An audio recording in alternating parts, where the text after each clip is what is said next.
অশোকনগর বিধানসভা কেন্দ্রে নির্বাচনী প্রচারের গতি বাড়ালো আইএসএফ। শনিবার অশোকনগরের মহেশপুকুর এলাকায় একটি পথসভা করেন আইএসএফ এর মনোনীত প্রার্থী তাপস ব্যানার্জি। ওই সভায় দলীয় কর্মী সমর্থকদের উপস্থিতি বেশ ভালোই লক্ষ্য করা যায়।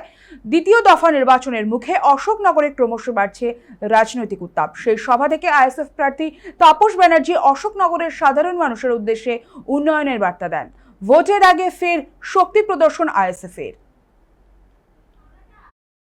আমি ভোট দেব কেন, ভোটটা দেব এই দৃষ্টিভঙ্গিতে যে ওর যে যন্ত্রণা, সেই যন্ত্রণার মধ্য দিয়ে এই দৃষ্টিভঙ্গিতে যে ওর যে যন্ত্রণা, সেই যন্ত্রণার মধ্য দিয়ে ওর বেকারত্ব ভোটার মানুষের সারা পাচ্ছে, প্রচুর সারা পাচ্ছে, পরিবর্তন হচ্ছে।